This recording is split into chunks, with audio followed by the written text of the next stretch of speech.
You have 10 minutes. Right Honorable Speaker, thank you very much for the opportunity to contribute to the motion for the approval of His Excellency the President's nomination for appointment as Chief Justice of the Republic of Ghana of the Honorable Justice Paul Baffoe-AG. Mr. Speaker, I have a preliminary observation to make.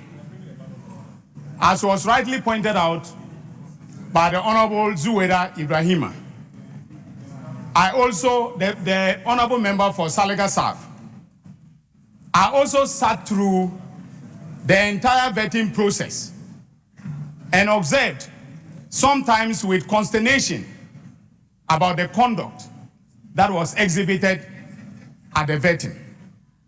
Mr. Speaker, the Constitution enshrines the doctrine of the co-equality of the three branches of government: the executive, the legislature, and the judiciary. The doctrine of co-equality means also implicitly that the principle of committee, and I'm talking about committee as in C-O-M-I-T-Y, must apply in the relationship amongst the three branches of government. What does committee mean?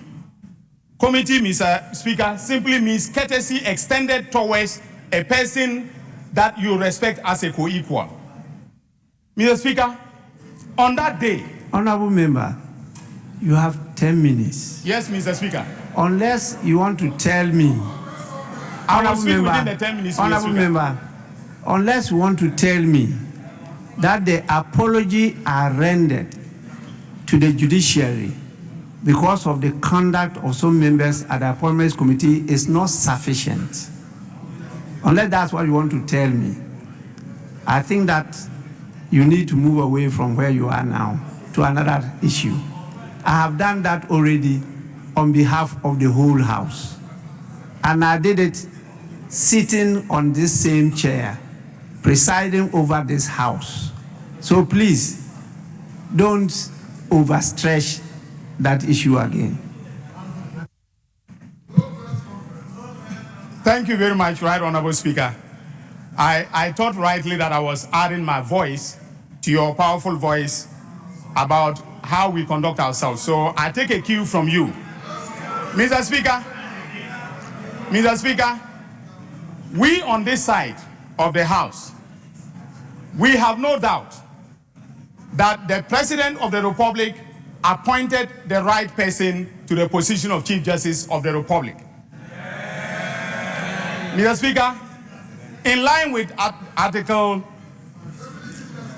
128, Clause 4 of the Constitution, there are three main criteria for qualification as a Justice of the Superior Court.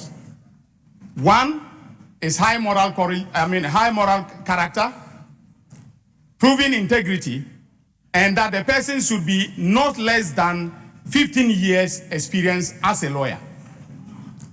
Mr. Speaker, the Honorable Chief Justice, the Honorable Paul Baffoe-AG, more than qualifies within the context of Article 128, Clause 4 of the Constitution. He's been a Justice of the Supreme Court or a Justice of the Superior Court for more than 30 years, more than 3 decades. There has been no incident of questionable acts of integrity on his part. Indeed, prior to coming for a vetting, Mr. Speaker, the NIB, or the National Intelligence Bureau, or what we used to call BNI, did background checks on him, and the report came back with a clean bill of health. He is squeaky clean as far as his job as a Justice of the Superior Court is concerned. So there are no questions to be raised when it comes to meeting the constitutional criteria. Mr. Speaker, we all know in this country that our judiciary is at a crossroads, that public trust is fast declining when it comes to the performance of the judiciary. Various studies, empirical studies have shown that that is the case. In that respect, Mr. Speaker, you need an experienced hand to steer the affairs of the judiciary and take us out of that storm. And the right person at this moment in time is no other than the person who has served the judiciary with distinction for over 3 decades. Mr. Speaker, when he answered the questions, you could see he did so with brilliance. You could see he did so from an experienced standpoint, somebody who knows the judiciary outside out, and he is a person who will steer us out of the troubles that we are now facing in terms of the institutional performance of the judiciary.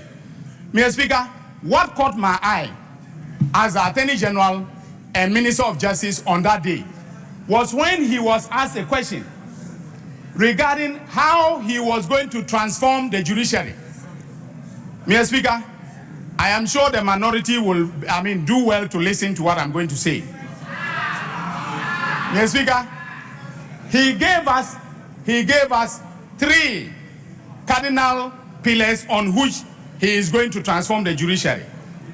He said he is going to introduce rules relating to procedural clarity and flexibility. Second, he is going to introduce efficiency in justice delivery. And third, accountability at all levels of judicial decision making. This is what we need at this point in time in our history. This is what we need for the judiciary to be independent and to perform and deliver justice to the people of this country. Mr. Speaker, on the issue of pending suits, I am, or let me say my office is, a nominal defendant in all the suits. And I know better, looking at the Constitution and our standing orders, than to comment on pending suits before the courts of justice, whether it is the ECOWAS court or it is our own judiciary. But Mr. Speaker, I want to assure this House and all Ghanaians, our citizens who are listening to us, that nothing untoward, no untoward conduct has emanated from my office. And the minority, with all the experienced lawyers that they have, including but not limited to the Honorable Minority Leader himself, should know that if the Supreme Court comes out with its decision saying that the process of the removal of the Chief Justice was groundless, in other words, there was no ground, there were no legal grounds for the removal. Mr. Speaker, no, listen to this. If orders are made, the President of the Republic, His Excellency John Dramani Mahama, has no option but to obey the orders of the court.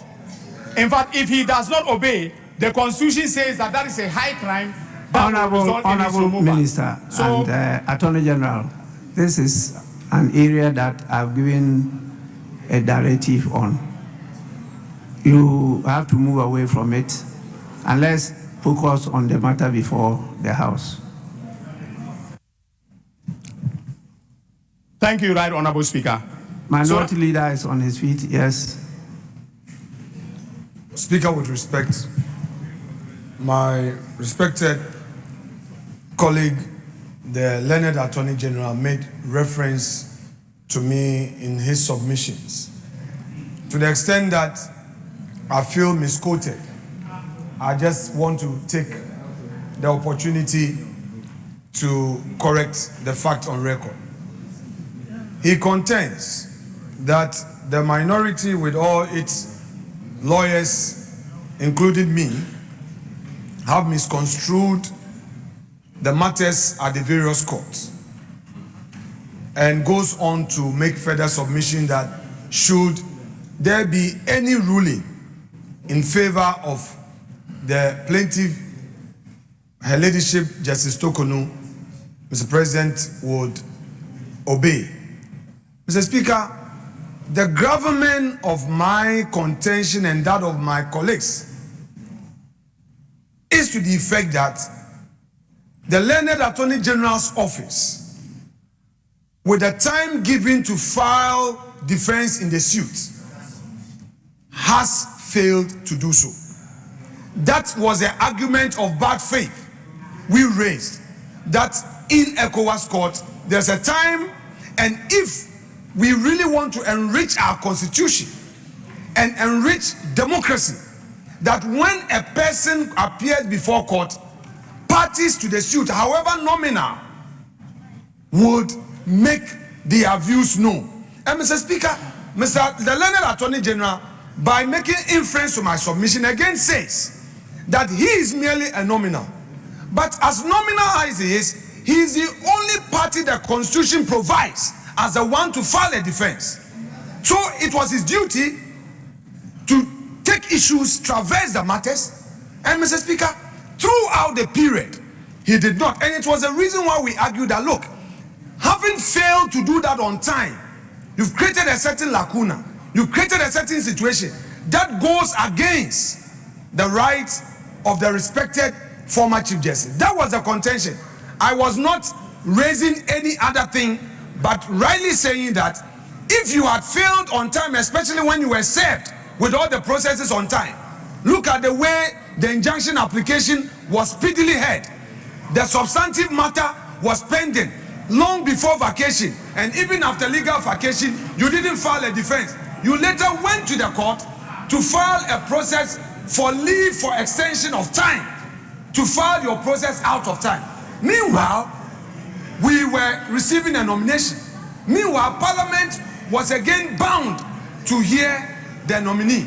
This was the argument we made, and it was not to attack the issue before the court. It was the action of your office, and that is why we raised it. So, Leonard Attorney General, Minority Leader, yes, Mr. Speaker, we have heard you. Very we have well. heard you. Very well. Please, I was compelled to give him time because you referred to it, and it's not a matter, as I directed earlier on, that is of concern to the motion that is before the House.